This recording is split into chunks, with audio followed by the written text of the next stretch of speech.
The Agenda with Steve Paikin is brought to you by the Chartered Professional Accountants of Ontario. CPA Ontario is a regulator, an educator, a thought leader, and an advocate. We protect the public. We advance our profession. We guide our CPAs. We are CPA Ontario. And by viewers like you. Thank you.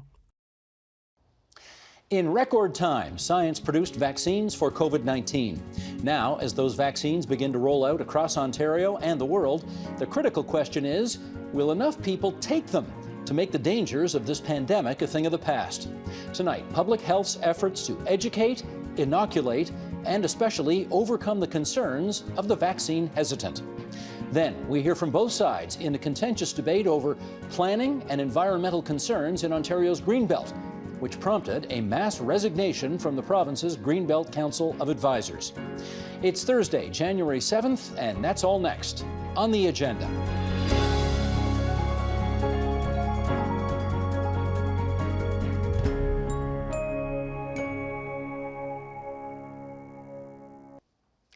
Now that it's not a matter of if, but of when your turn will come for the COVID-19 vaccine, will you take it? The answers that people give to that question could make or break this crisis. Many can't roll up their sleeves fast enough. Others are still unsure. Why and what do those who are hesitant need to know? Well, let's find out from some of the experts. From the nation's capital, we welcome Dr. Supriya Sharma. She is Chief Medical Advisor at Health Canada. And in our provincial capital, Dr. Samantha Hill, President of the Ontario Medical Association. Maya Goldenberg, Associate Professor of Philosophy at the University of Guelph and author of the forthcoming book, Vaccine Hesitancy, Public Trust, Expertise, and the War on Science. And Samantha Yamin is here. She is a neuroscientist and science communicator, also known as Science Sam. And it's great to welcome you four to TVO tonight. I just want to start our discussion by putting some facts on the table here. Professors Peter Lowen, Taylor Owen, and Derek Ruths co-lead something called the Media Ecosystem Observatory. And they just published a report about vaccine hesitancy in Canada, surveying, I think, almost 40,000 people. So this is a pretty deep dive on this. Only 2/3, 65% of Canadians are currently willing to take a vaccine. Opinions are stable, and there appears little that can be done to convince the 15% who are unwilling. The 20% who are unsure need to be convinced of the efficacy and safety of a vaccine, which could be difficult given high levels of distrust and an increasingly loud and chaotic information ecosystem. Figuring out how to reach these Canadians is as important as procuring another 1 million doses of a vaccine. That last line is huge. So I guess we should say that much of the advice we're going to hear from you for tonight will focus on that 20% that is persuadable but still hesitant. Dr. Sharma, let's start with this. If the numbers, as I've just outlined them, persist, how would that affect this country's ability to achieve herd immunity? Well, I think it's just with any vaccine, even the best vaccine. So even if it's got the highest efficacy, it only works if somebody gets it. It's if it's administered. So someone has to agree to get it and then have it administered to them. And we already know for the vaccines that we have that there are some populations where we will not be vaccinating them yet. So for children, for some other groups, for example, because they haven't been tested. So that's why it's really important for the adults who are eligible to get the vaccine to be vaccinated. So, we see that we don't know exactly what the herd immunity level should be at this point in time for COVID, but we're estimating that it should be around 60 to 70%. So, we do need large numbers of people to come forward and to agree to be vaccinated, of course, in Canada. Right. Dr. Samantha Hill, when you look at those numbers, what goes through your mind? So honestly, I'm a little bit concerned, but I feel poorly because I think that we as a community haven't done a great job of explaining it. If there's still 20% of people who are uncertain, I don't like the word convincing. I don't think I'm trying to convince anyone. What I think our job here is to provide the evidence, provide the understanding, clear up the misinformation that abounds on the internet, and then let people make the right decision for them. For most people, that actually will be to get the vaccine. But I do believe we have to trust in people to make the right decision with the right support. All right. That having been said, Maya Goldenberg, do you have any issues with those numbers as they've been presented? Well, those numbers are pretty consistent with what we know about vaccine hesitancy in other contexts. So pediatric vaccines usually polls at about 2/3 of Canadian parents with young children are plan to vaccinate their children.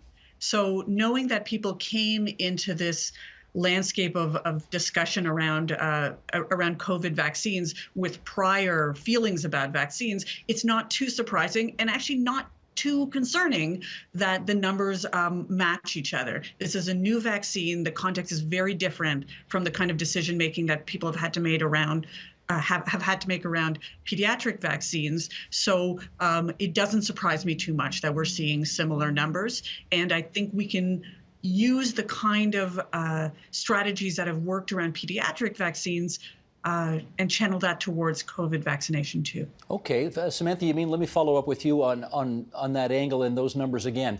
Do you have any reason to be suspicious about the accuracy of those numbers? I think when it comes to any human data, and especially data where people are self-reporting, we have to be mindful that there are caveats and limitations to these types of studies. And so in that case, I wonder how helpful they are when we, broadly discuss them. It's important for policymakers and public health officials to think about vaccine hesitancy in these rates. But when we think about them more broadly, vaccine hesitancy itself is contagious. And the more we say, people are hesitant, the more people start to question where they may not have before. And we have to keep in mind when talking about these data that, there are biases to these types of self-reporting studies. There's something called the social desirability bias. People want to give an answer that they think other people will approve of, and that might change the answer that they give. There's also priming. You don't know what someone had just seen right before they answered this type of survey. And so we always have to take these types of studies with a grain of salt and know that someone's intention to vaccinate may not translate to what they actually do. So whenever you see these types of numbers, just think, maybe I'm not going to let that affect me because who knows how this study was done, who knows when it was done, all these things. And try to just remember that your decision should be about your personal health and what you need to do to protect yourself, your community, and your family. Well, that's an interesting point. Maya Goldenberg, let me follow up with you on that because I know in politics, how you ask the question matters hugely. And I guess in this case, if you were to say, are you up for taking the COVID-19 vaccine? That might get you one set of answers. But if you were to say, would you be open to taking a vaccine which would prevent you from being one of the 1,000 people that die every single day from a horrible illness that will make your last days on Earth miserable, you might get a very different answer. Fair to say? Oh, that's very fair to say. And I think social scientists are aware of that. How you ask the question is really important. And I agree completely with the previous statements that intention and action don't always line up. When I see these, when I see these kinds of studies, I'm looking at how many people are saying that they do plan to get the COVID vaccine. And that's because we happen to know from previous vaccination efforts that the best way to get people to vaccinate is to make it the normal thing to do. So you do things like you focus on the numbers who do want to do it. Right now, physicians are taking selfies showing themselves being vaccinated. So they're sending an image that this is a normal thing to do, not an exceptional thing to do. And people see that, and that's going to have much more influence than focusing on the people that don't want to get vaccinated. Well, I do wonder about that. I mean, what you've said makes perfect sense. But Dr. Hill, I note just before the holidays, Quebec long-term care home made news for the fact that, imagine this, in long-term care homes, which is really the front lines against COVID-19, only 35 to 40% of staff plan to get the vaccine. And this week, the head of the Ontario Personal Support Workers Association, that's our province, said that more than half of its members don't want to get vaccinated. What do we do about that? Well, I think we start from where the other Samantha said, which is that we don't know what those numbers exactly mean, but they certainly are headline worthy and they are media catching. Where we go with it, though, is to acknowledge that there is some proportion that is not negligible of even healthcare workers who are voicing concern. And that's a big problem for two reasons. The first is that they themselves may not get vaccinated, which puts them at risk and puts their population that they're tending to at risk. But the other part is that it sends a signal on media and to their family that if healthcare workers have a concern, perhaps this isn't as well established as the authorities would have you believe. And so I think that's part of the discussion we need to have. When we talk about vaccine hesitancy, it's really about where misinformation and mistrust collide. And so those are the two things that we need to keep coming back to. Some of them are social determinants, and some of them are going to take us years to work around, particularly when you think about the different cultures that people come from and the different experiences they may have had historically. But some of it is really just a question of misinformation. And so when people tell me that they're worried that the vaccine will incorporate with their DNA, for example, and change their genetic composition, I point out that we don't have the capacity to do that in the human body, much the same way, and I love this line, so I'm going to use it, as when you eat a steak, you don't turn into a cow. We go in one direction, and that's DNA to RNA to protein.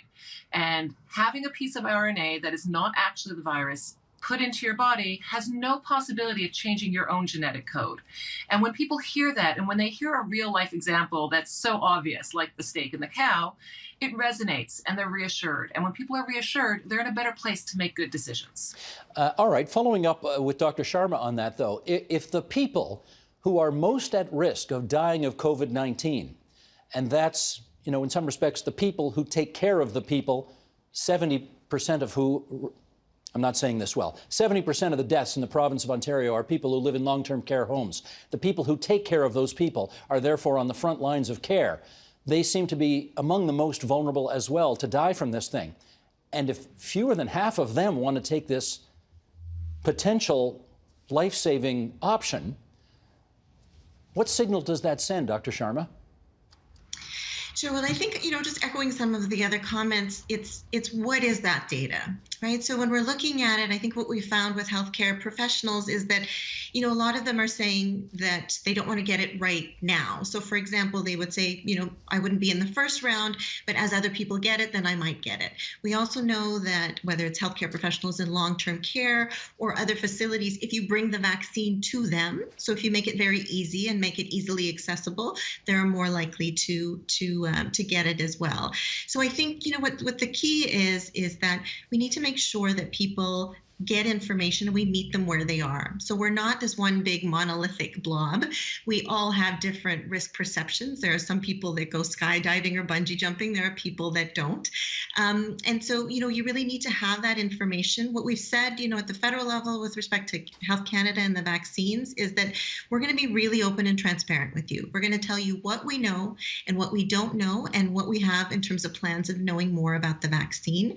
And then putting that information out there, working with the provinces and territories. We know that people in general across the board respond to information from peers or people that they know in different ways compared to, you know, large organizations that are very distant from them. So I think we need to take this information. It's really important, but really focus on what do people need to get them to a yes, right? So, and again, it's not convincing them. It's having that information available so they can access it whenever they need it and be able to make what we think is the most appropriate decision. Fair enough, but information can only combat so much. And I think, Samantha, let me ask you this, and I don't say this facetiously. Some people are terrified of needles. And we have seen the needles of this COVID-19 vaccine. And if you're scared of needles, those things look pretty scary. What do we do about that? I'm going to start off by saying I'm one of those people. I am very terrified of them. I, try to avoid it if I can. In this case, I am still, despite that fear, really excited to get this vaccine just because of the year we've had. I just want to say having a fear of needles is somewhat common, and I understand that anxiety so deeply.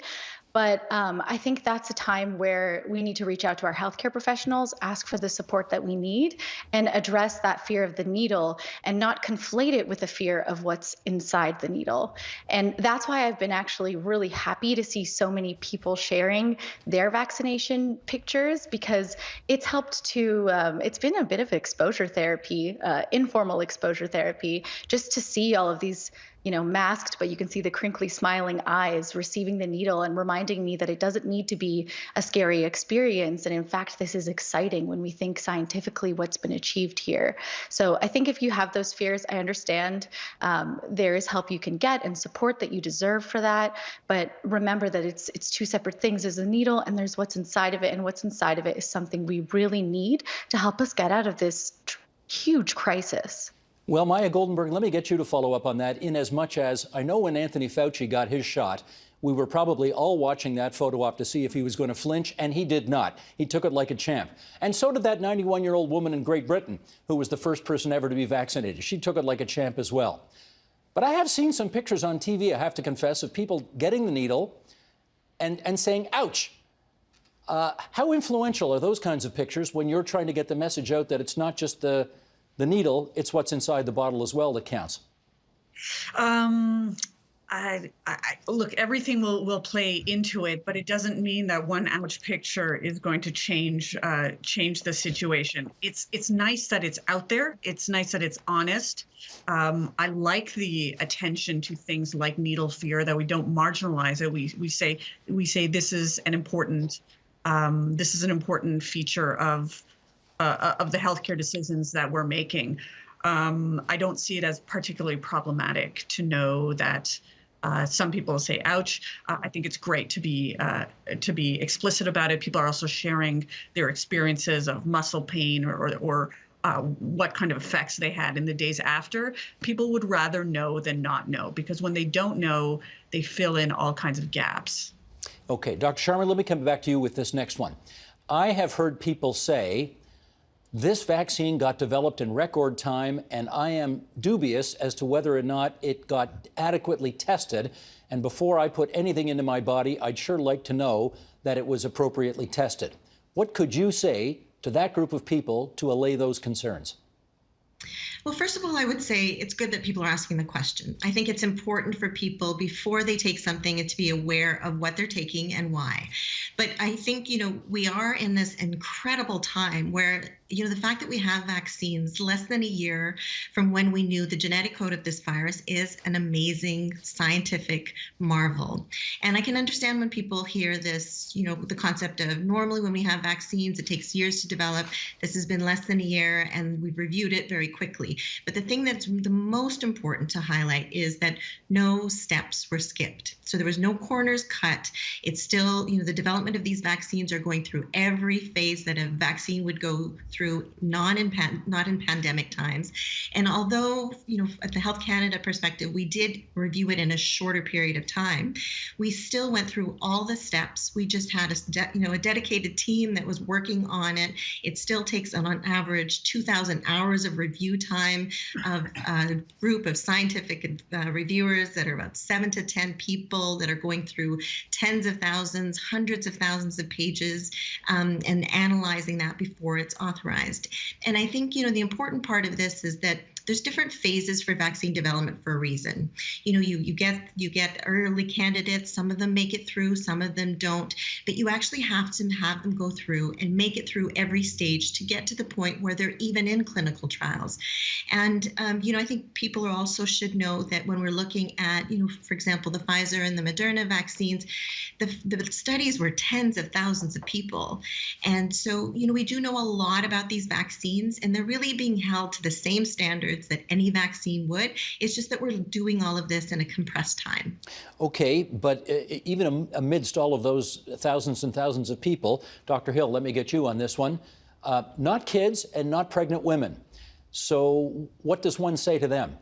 So they're actually a very different population. The three populations that come to mind most closely are children, immunocompromised, and pregnant women, all of which we just don't have enough data on to say things are absolutely safe. And that's a key sentence. It's not that we have ever said, and we being the medical community, that it is unsafe. It's that we don't have the data to say that it is safe. And that is routine for any scientific trial. You always try things out on your best studied population first, which is, your typical adult, before you study the subpopulation of populations because of the risks that are associated. Children are not miniature adults. They have a different immune system, and things sometimes work differently for them. We know that many pediatric vaccines require multiple doses and multiple boosters to achieve a decent immunity. And so that needs to be taken into account. With respect to breastfeeding women, what I think we all have to be very careful about saying is that they can't receive it. What the actual statement is that it needs to be risk balanced. And so that means that there's an individual discussion that has to happen with the pregnant woman and their physician or primary care provider around what their personal risks are of acquiring COVID, the risk that they maintain as a pregnant individual if they get COVID, which is much higher than the average, and the risk of getting the vaccine. And then they have to make a decision for themselves. That also includes the same population of lactating women. We can't, as a group, say that we will deny access to that population because, first of all, it's a question of when. Eventually, I expect the studies will be there and we'll be able to open it up, but also because that would be a systematic disenfranchisement of women from their own healthcare. Medical women, healthcare women, nurses, PSWs, physicians are in a very different risk category than the general population. Mm-hmm. We cannot keep ourselves away from the COVID virus. And so that discussion has to play out very differently than the discussion with the general population. In which case, let's talk communication. And I'll go to Samantha Yamin on this one. You've got the woman representing all of Ontario's doctors right here, right? Samantha Hill is the head of the OMA. In which case, what would you like to hear doctors communicate about the advisability of taking this vaccine that you maybe haven't heard so far? I think that's a good question. I think it's really important that we address people's questions. I think instead of just making sweeping statements like, yes, take it, we need to ask people what they're really concerned about. There are some folks, vaccine hesitant people are not a monolith, as we mentioned. There's many different reasons people are hesitant, and that hesitancy really just means they have questions. Some people might have historical reasons why they mistrust government and large organizations, and those are very valid. I'm not here to say that isn't, but it means we maybe need to be more transparent about the process and the people involved. There are good people. There's representation in the scientific process. There are people who care about the same challenges you may be thinking and the same concerns you may have. There are people within the process that have those same concerns. There are independent scientists outside of the process like myself who are reviewing things as well and have your best interests at heart. And I think that kind of granularity, the validation that the questions are important and addressing them head on is really key. And when it comes to the long-term safety, just reminding people that most adverse events happen within 6 weeks to 3 months. The first injection from the phase 1 clinical trial was March 16th of 2020. So we've had a long enough window to observe any potential adverse events. Unfortunately, there really haven't been many more than you would expect from the general population. And especially when you compare to the adverse events from COVID, that's what we have to keep in mind. Is this vaccine better than the current standard of care, which for COVID is very limited? And so far, yes, it really, really is. In other words, if it was a problem, we'd know by now. Yes. Got it. Okay. Let's talk trust for a second here, shall we? And Maya Goldenberg, I'm going to bring you in on this because you've got a book about this, which is not out actually for a couple of months, but we got a sneak preview. And I'm going to read a little snippet of it here. Sheldon, the graphic, if you would. Public health and vaccine advocates are aware of poor public trust in vaccines, but see this as a problem with the public's rather than signaling one in scientific governance. Vaccine pundits often contribute to public shaming and disparaging of vaccine hesitators and refusers rather than trying to build bridges. This lack of priority must be rethought, given that public health is so dependent on public trust for achieving its community health goals. The lesson here is that public trust is hard won. Biomedical and scientific institutions cannot take it as a given that they should be trusted. Instead, trust must be earned and maintained. Okay, boy, so many questions coming out of that. Starting with, how? Well, let me go back a little bit on the importance of trust here.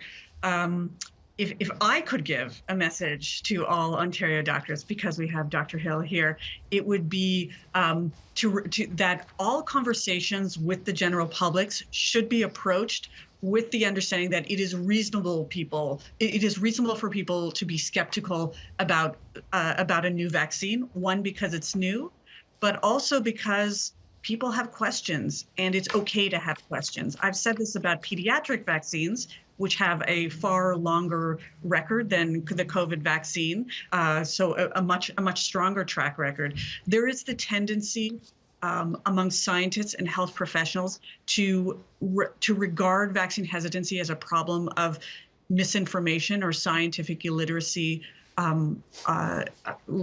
Scientific illiteracy as being the primary problem. And therefore, the solution to that would be to educate the public and to provide the facts that they need. Of course, fact-driven information is important, but a lot of the fear and discomfort around vaccines comes from problems of mistrust. And that's got much more to do with the social circumstances that people find themselves in. So I'm not surprised at all that long-term care workers are hesitating around the vaccine. Even though the risk-benefit seems to stand out, these are largely racialized and immigrant women who have really borne the brunt of the disparities noticed through COVID. So the fact that the system did not protect long-term care workers during this pandemic, or did not protect them well, it shouldn't be too surprising that they don't turn towards the system for the solution, which right now is a COVID vaccine.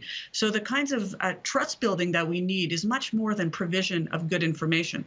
Of course we need that, but we really need to be building bridges and addressing historic and current injustices all around us.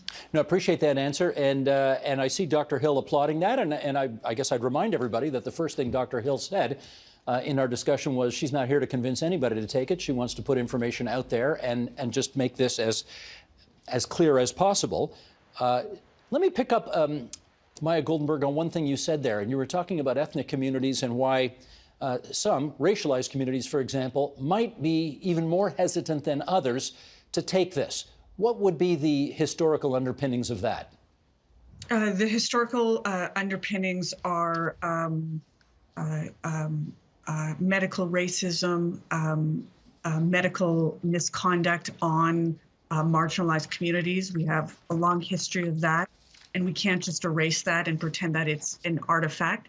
We still deal with disparities of health based on race, based on ethnicity and socioeconomic status today. So the people that are hesitating around vaccines live that and don't see the technological solution as the big answer. In fact, if anything, COVID has exposed more overtly the kind of disparities that people deal with every day. So the kind of transformation that we need, which will likely result in more uptake of vaccines, is much broader than health information. You have to create systems that people trust and that they see as acting in their own community's interests. And not everyone feels that way about public health and Canadian healthcare. Understood. In our last few minutes here, let's talk about how we build those bridges. Dr. Hill, let me get you in here. How should people talk to their loved ones who have doubts about taking this vaccine? Thanks. It's such a great question. And it's not just your loved ones. I'm going to speak to every single healthcare provider out there when you're talking to communities. I want to quote something someone else said on this emission, which was that hesitation is okay. Questions are okay. Uncertainty is okay. And we have to start from a place where we don't expect people to kowtow or to immediately obey. Free will is important and free choice is important. And possibly even more important than survival from COVID is your free will and your free choice. And you need to start every conversation from that place.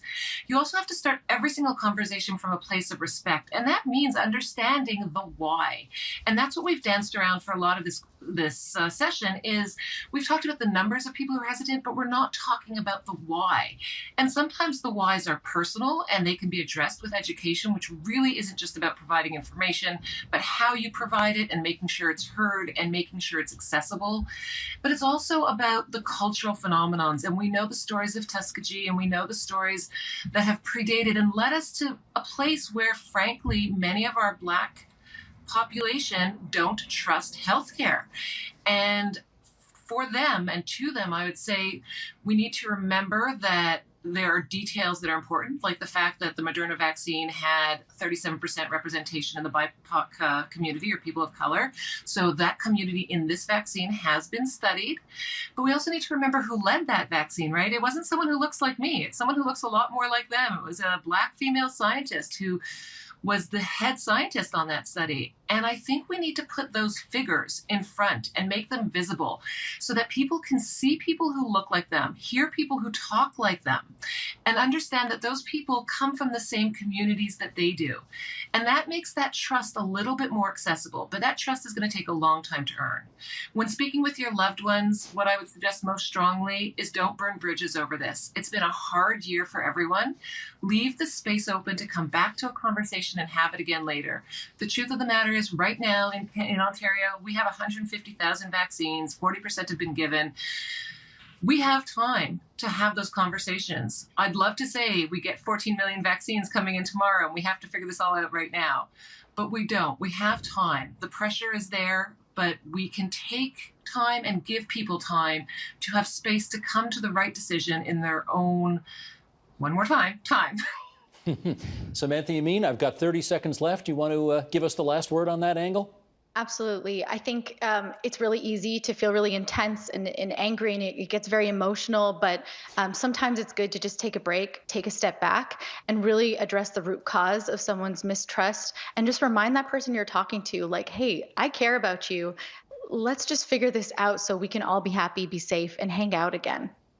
Hanging out again would be very nice, actually. I want to thank the four of you for coming on to TVO tonight and helping us out with this. Dr. Supriya Sharma in Ottawa, Dr. Samantha Hill, who looks like she's in the middle of a forest, but I'm reliably advised she's somewhere in downtown Toronto, Maya Goldenberg, and Samantha Yamin. Great to have all of you aboard tonight. Thank you so much. Thank you. Thank you. Tomorrow on the agenda. Canadians and Ontarians expect their governments to take action on climate change. They expect that because it is a threat to the future of our children. They expect it because, from an economic perspective, if we do not participate in the emerging low-carbon economy, we are going to get left behind. And certainly what I would say to Premier Ford is, either he is deliberately misleading Ontarians as to how this works, or he just doesn't understand it. That's tomorrow on the agenda.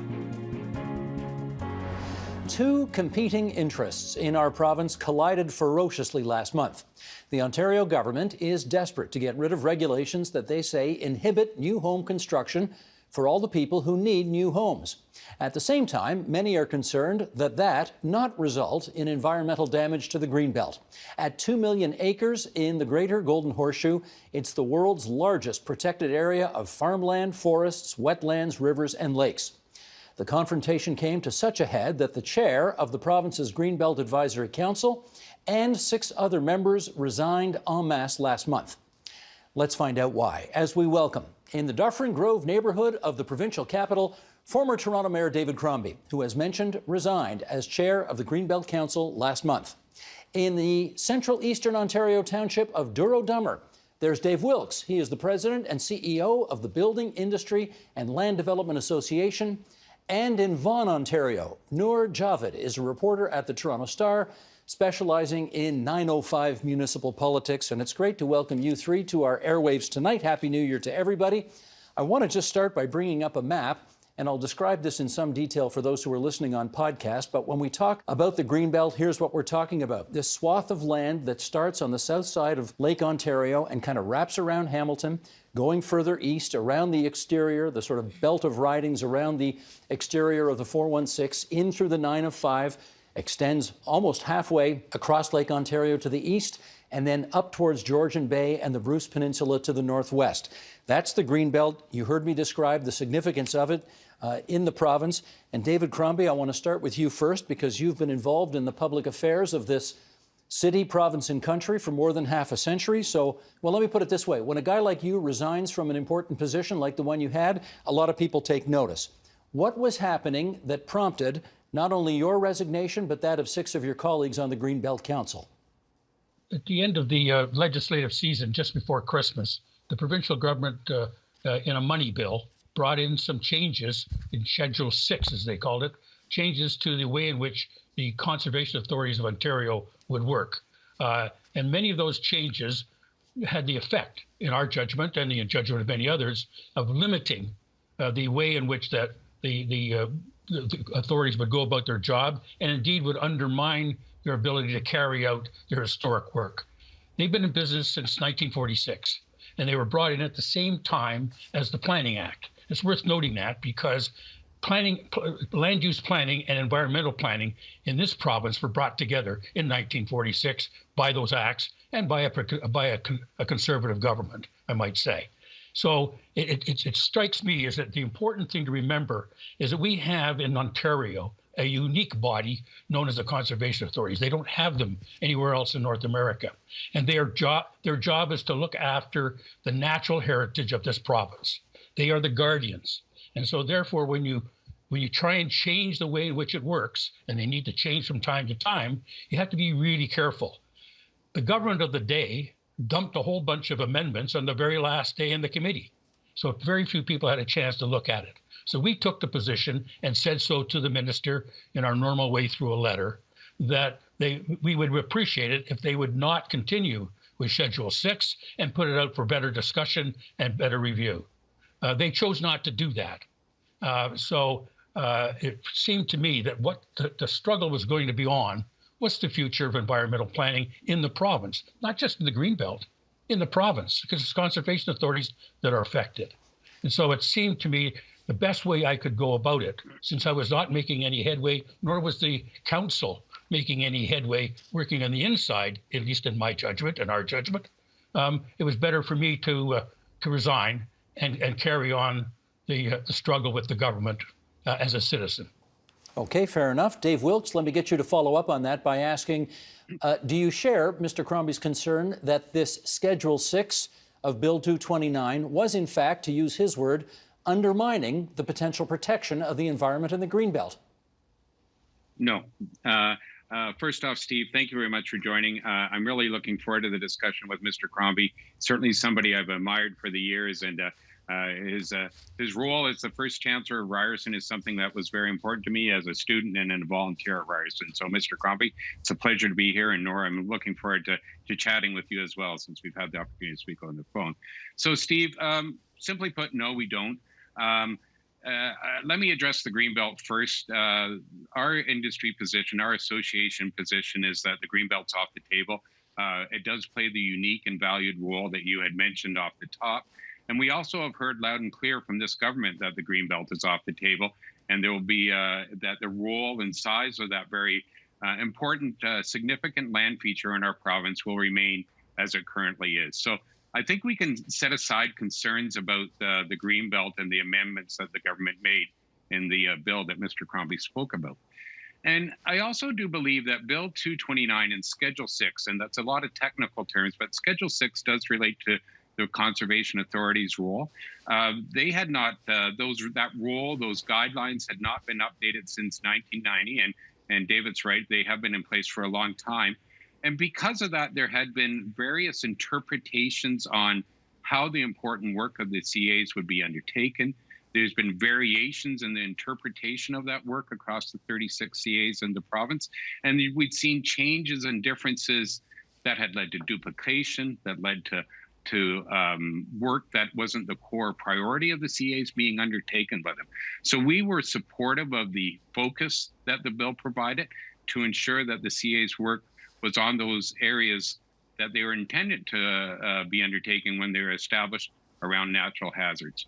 We also support the work of CAs. We have great partnerships with many of the CAs across the province, and they do provide a vital role in environmental protection. But we do think that the bill provides clarity on what that role should be. This is where I bring Noor in, because she's been reporting on this for the Toronto Star, and I ask her, I'm not asking you to be the referee to break the tie here, but you've been reporting on this, and what has emerged from this, from this story that you think has captured your attention?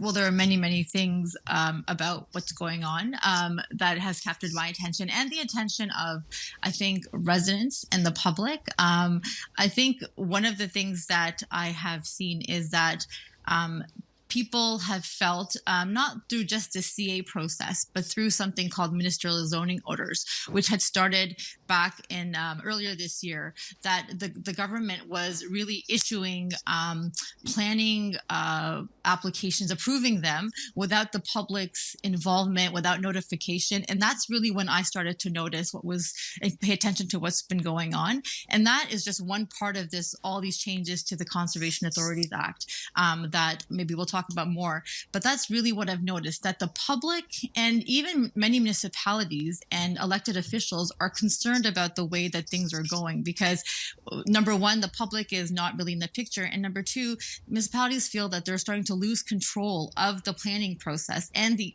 protection of the environment. So that's really what I've been trying to focus on, and where the public, I feel, is really getting involved. Okay, good. Let me pick up on that. These MZOs, ministerial zoning orders. And I'll ask David Crombie this question because you are a former cabinet minister. So please bring that background to the answer of this question, which is, do you believe that they give the Minister of Municipal Affairs and Housing too much power to do what he wants in these circumstances? I think so. But on the other hand, I'm willing to be proven one way or the other. First of all, not to be in the weeds again, but ministerial zoning orders have been part of the Conservation Authority's world for a very, very long time. It comes from Section 47 of the Planning Act of 1946. So it's been with us a very long time. But the big difference was that it was always used in a sparingly way. It was used for very, very important things that were usually of a minor nature, but holding back a big public benefit. And indeed, for years and years, you probably had 2, maybe 4, up to 5 or 6 tops MZOs a year. We've had up to 40. It's now 38 within this last year. So they've moved MZOs from being exceptions to being part of the planning process on a regular way. But it's like daylight robbery, because what it does to it, or nighttime, because it just comes down on you. And there's been no plans, there's been no public discussion, and there's no appeal from them. That's what's getting people upset. Dave Wilkes, will you grant that the numbers that Mr. Crombie just said seem much higher than in the past? And if in fact that's accurate, and I have no reason to dispute that it is, does that concern you? Let me put it in some context, Steve. So the MZOs that we've been talking about, and there's a couple points I'd like to pick up on here. The MZOs, everyone that's been issued that's not been on provincially owned land, has been done so at the request of a municipal government, whether that's the local government or a regional government. So the response to the request from the municipal governments to the minister has been what's driving the use of these tools. David's right, they are part of the overall planning process. And when the MZOs are granted, it also, it's not the only thing that is undertaken. Once again, the conservation authorities have a role in permitting and approval within the land that's been designated in the MZOs. So it's to suggest that it's a heavy-handed approach that eliminates all others. I do have a challenge with that. And also putting in context the number that David mentioned, the 38 MZOs that have been issued over the last little while. Looking at the number of permits that CAs across the province have issued, it's upwards of 10 to 15,000. So it is certainly not the rule. It is very much the exception, and it's the exception that is driven by requests from local municipalities to get on with the much-needed growth and development in their areas. All right, let me put that. If I may, Steve. Well, let me just we're running tight on time, so let me just go to Noor on this one, because Steve Clark, who's the Minister of Municipal Affairs and Housing, describes these ministerial zoning orders as, quote, playing a critical role in our province's economic recovery, and they are accelerating priority projects. That's the way he describes it. Do you think that's an accurate depiction of what he's trying to do? I think that it is serving a need in terms of, increasing the number of long-term care homes and potentially helping in terms of getting businesses moving. I think the challenge really with MZOs is the development that's being attached or in some cases pushed through without the regular planning processes that have been used for many, many, many decades. And I think that's where the problem is. I don't think anybody has problem with long-term care homes being, permits being approved and the process being initiated. But I think it's the fact that it's not just long-term care homes. There's subdivisions basically being approved. There's housing being approved on sensitive lands. There's provincially significant wetlands that are going to be potentially raised over. And so I think that's where people are concerned about. No one that I've talked to has ever said we don't want long-term care. They're just saying the province should have a discussion with us. They should have the public involved. We should have the proper processes in place before these things are issued. Well, let me put this part of it to David Crombie. The minister says, yes, I use these ministerial zoning orders, and I've done a lot of them, but I do them mostly at the request of the local municipality. I'm not abusing my power. Do you accept that?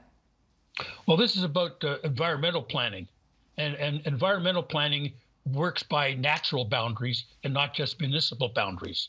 So it's really important to understand that, so that when the minister brings down a zoning order, he's taking a specific spot and changing things. It's not necessarily related to any other environmental planning. And that's why there's a concern. I might say it's worth pointing out that if it was not a problem, then you wouldn't have had the municipal association opposed to it, and the farmers opposed to it, and a whole bunch of other people who are concerned. What they'd like to have is something that Nora just pointed out. And that is, if you're going to use ministerial zoning orders more frequently, there needs to be a public discussion about where, when, how, and why, not just drop it overnight. Well, Dave Wilkes, I'm going to put another name on the list of those that Mr. Crombie just mentioned, and that name is Leith Moore. And I know you know Leith Moore because a decade ago he was the chair of the organization that you currently work for. He was part of the Greenbelt Council, and he resigned, saying he was concerned, saying, quote, there has been little engagement between the council and the government over developing policy around the Greenbelt. And he added, the steps taken by the province put decades of excellent work across city and regional boundaries at risk. That is a pretty categorical condemnation from a developer. What do you say to that? Yeah, so Lee, certainly you're right. Steve was a former chair of our organization over a decade ago. He was appointed to the Greenbelt Council by the previous government, and I disagree with Leith on this one, although I have great respect for him. There has been overwhelming consultation on the various changes that the government is making to the planning process, to the CAs. There is a series of tools that the government has put in place to protect the environment, from floodland management to changes to the provincial policy statements. So I have a challenge where we are not looking at the whole picture, not looking at the whole board. And I disagree on many fronts with the claims that have made that MZOs eliminate environmental protection. They don't.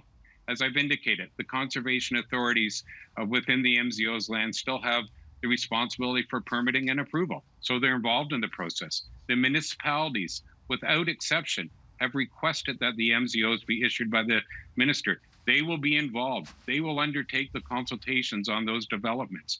And I also have a challenge with suggesting that one form of development may be better or different than another with an MZO designation. There is no doubt in my mind that this is a growing region. This is a great region to live in. We need more housing. We need more commercial development. We need more in the Greenbelt, Mr. Wilkes? Do you think we should be building housing in the Greenbelt? No. And the bottom line on that is no. I said that off the top. The Greenbelt is off the table. MZOs do not apply to land that is within the Greenbelt. And the government has repeatedly said that the Greenbelt will remain untouched. I know they have said that. I know they've said that, but David Crombie, and I'll put that to David Crombie, Steve Clark, the minister responsible, has repeatedly said, we are not monkeying around with the Greenbelt. We are going to protect the Greenbelt. Do you believe him? I think he's probably believes what he's saying. But it's important to understand that the Greenbelt doesn't exist on some Arctic ice floe. It's connected to the rest of the province. And when you're dealing with environmental planning, everything's connected to everything else. And so what happens on the boundaries and borders, this is what Leith was pointing out, what happens around the boundaries and borders and beyond the Greenbelt affects the Greenbelt. Water flows where water needs to flow.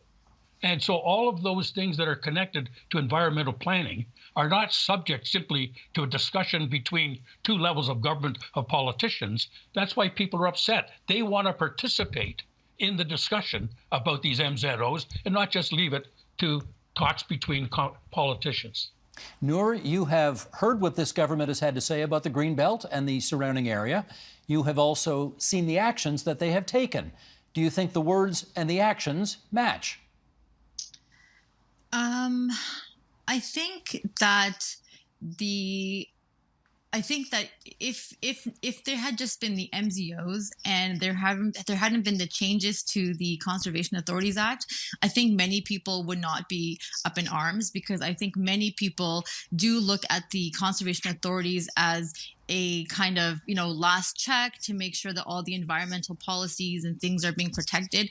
I think the fact that both things are happening in conjunction, these MZOs are being issued, and now we've seen these, pretty dramatic changes to the conservation authorities. I think that is where the concern is. And, I agree with that the conservation authorities will still be there. They'll still be doing their jobs. That, of course, is true. But I feel like the changes are, as people have said, are so significant to the act that it does limit in terms of how much conservation authorities can do, and how much they can protect in a holistic way. All right, Mr. Crombie, I got to ask you about your resignation and that of all of your colleagues on the Greenbelt Council as well. Not all of them, sorry, 6 of them.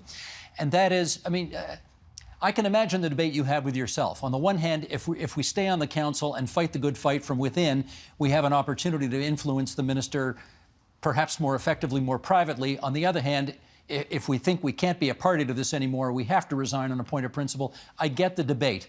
Why ultimately did you decide, I got to resign, I can't work from within anymore?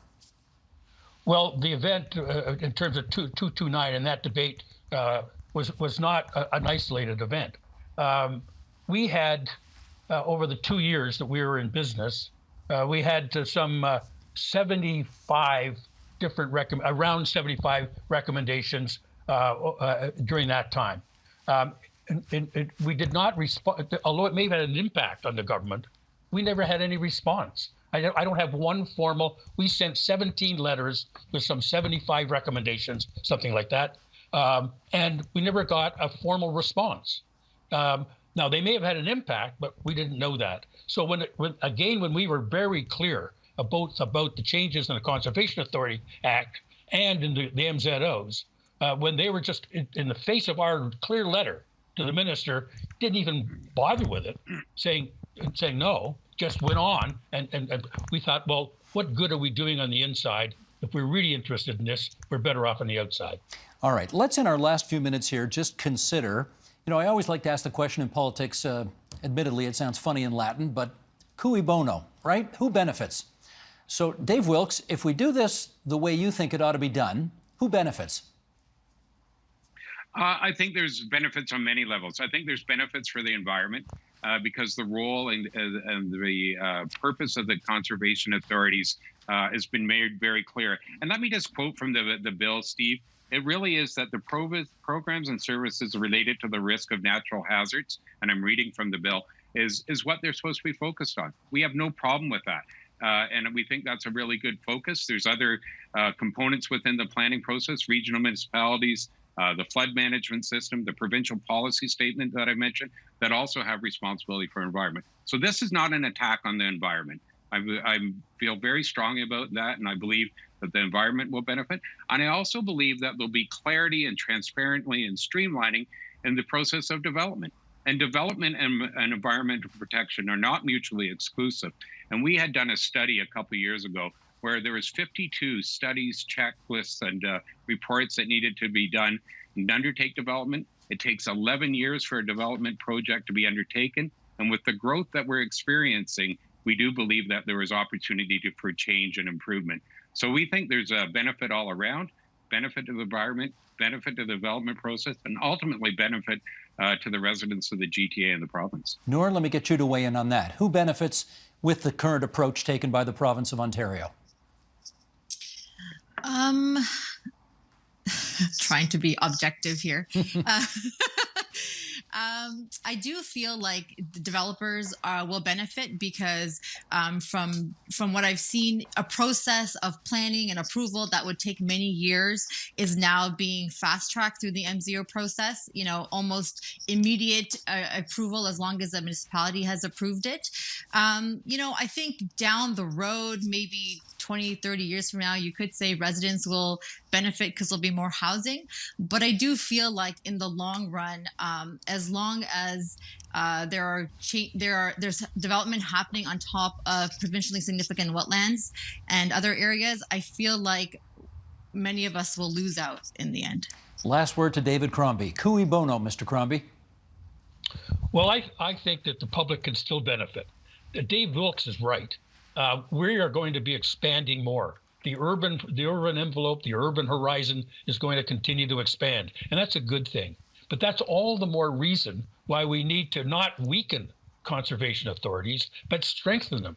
Because in order for it to be really helpful for the public generally and for citizens generally, we need to make sure that that expansion by the development industry is one which is cradled by the environmental processes we put down for it.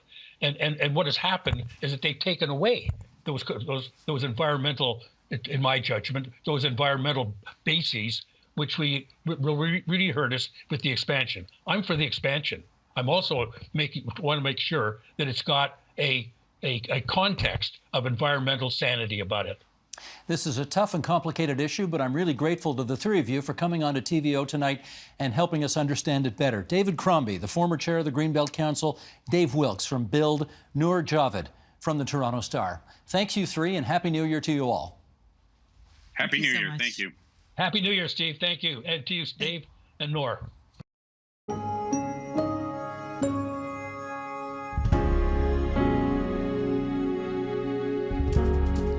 And that is the agenda for Thursday, January 7th, 2021. Community spread remains a critical issue in this pandemic. Tomorrow, we'll look at workplaces in that regard. Also, we'll hear from the federal minister in charge of Canada's new climate plan on why he thinks boosting the price of carbon is a must. I'm Steve Paikin. Thanks for watching TVO, for joining us online at tvo.org, and we'll see you again tomorrow. The Agenda with Steve Paikin is brought to you by the Chartered Professional Accountants of Ontario. CPA Ontario is a regulator, an educator, a thought leader, and an advocate. We protect the public. We advance our profession. We guide our CPAs. We are CPA Ontario. And by viewers like you. Thank you.